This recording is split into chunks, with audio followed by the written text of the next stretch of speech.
Well, there we have it, guys. The team in green versus the team in green. The current world number one versus the current world champions. We have a winner of the game, and it goes to Ireland. 19 points to 16. What a rough game this was.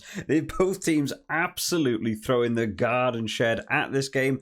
Absolutely loved it. So as we do in these review videos, we'll start off by checking out the first half, taking a look at the scores, the highlights, the tries, some stats, and some opinions going on in that first half. And then afterwards, we'll do the same for the second half to see how we got to this full-time result. So starting off in this first half, in terms of the scoreboard, not a lot to talk about. Really doesn't display how intense this game was. Now, we knew this game was always going to be quite close. I think in my prediction video, I said Ireland's win by 4. They eventually won by 3. So we knew it was going to be a tight game along the way. It was Ireland who got off to a really early lead. First minute having a penalty. South Africa not rolling away. This happened very soon after kickoff within that first minute. And Sexton did knock that one over to take a 3-0 lead. Now, South Africa took only 3 minutes to get back into this. They got their attack back underway. They had a penalty from Ireland not rolling away. They kicked it to corner. Ireland defended extremely well on their own defensive line. They did go for 17 phases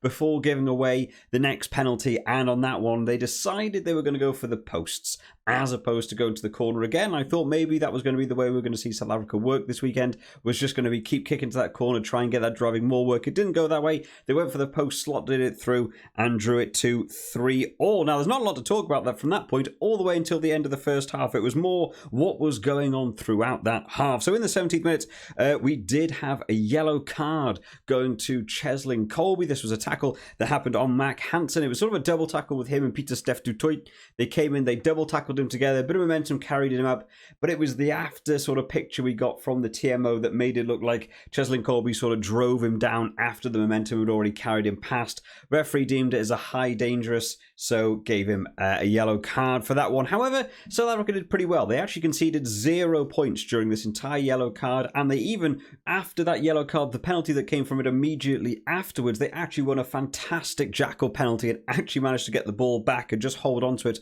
while they were down to 14 men. Now, South Africa did have the chance to actually extend this out to potentially get a bit of a lead in this first half. They didn't really make the most of it. They did have one penalty come in the 20th minute. This was off the back of a South African defence being absolutely brilliant. They earned them a turnover and they drove it back upfield and got the penalty further up.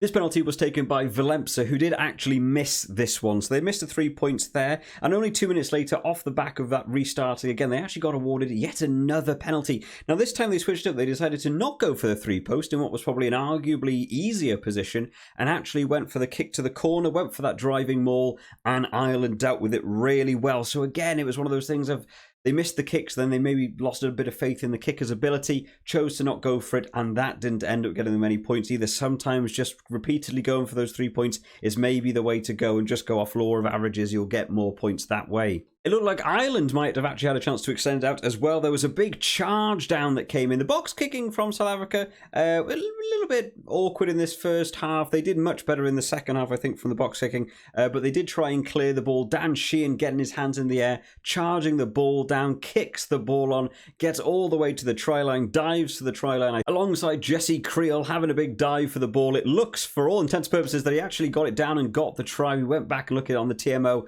and there was a slight touch knocking the ball on first before he got his hand down on the ball. Real shame for him. That would have been an absolutely excellent try.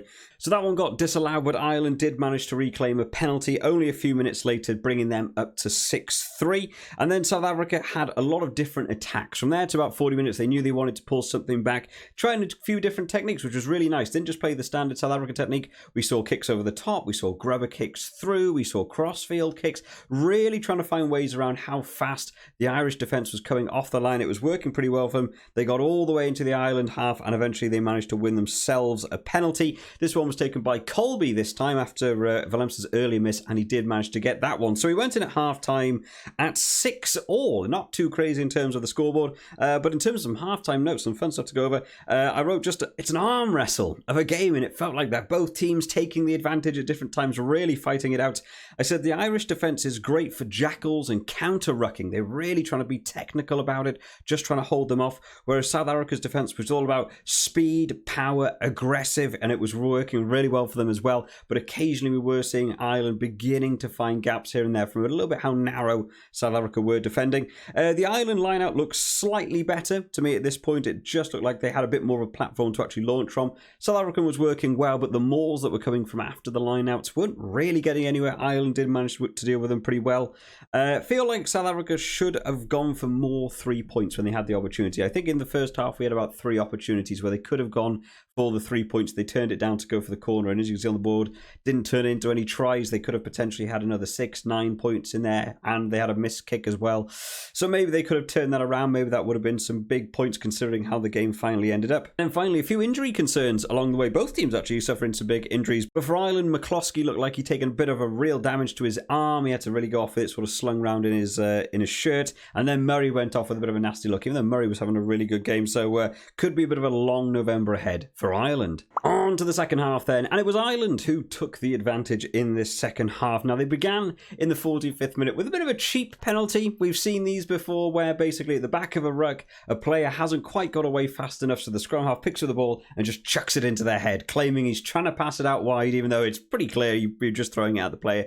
It is illegal, they are in the wrong place, but it's one of those things you do see and you just sort of go, oh, you know, what a way to give away a penalty.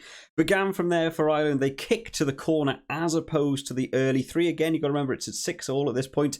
Really big call to go for this. They went for the driving wall. It was a huge driving wall from both sides. Ireland shifted forwards. South Africa did really well to drive it into touch, and somehow in the middle of the chaos, Josh van der Flier actually managed to reach down and get it to the try line. Did have a look at it on the TMO. We had about 5 or 6 different views of it, and it looked to me like, yeah, I think he got a really good try in the middle of that maul. So Josh van der Flier scoring his try, but Sexton did miss that kick. So Ireland go ahead 11-6. Ireland double down only a few minutes later with Mac Hansen getting his try. The Ireland defence holding extremely well. Like I said, that technical angle they were going for on the defence working really well. 2-man tackles, getting people over on the jackal, making South Africa commit the men. Eventually the ball just sort of bobbled out the back. I'm not really sure what went on. South Africa not defending it well enough from the back, and Keelan Doris just jumps on it. They managed to recover it. They spread it out wide. It was straightened up by Gibson Park, hits the gap, creates the overlap. They spread it out wide,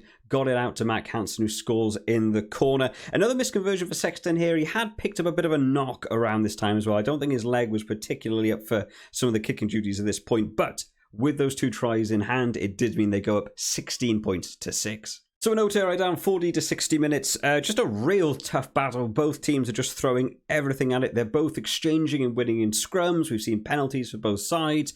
We've got the South Africans trying to put on the bomb squad. They made a bit more of an injection, but on Ireland scrums, they were managing to win penalties. Ireland's have the better formation attack for me at this point. They seem to be a lot more structured, a lot more organised. South Africa are playing a little bit more loose. They're trying to break that game up, which is a really hard thing to do against a team like Ireland. They are so sort of set in their ways and they know what they want to do. Trying to break that play up takes a long time to sort of chisel away at them.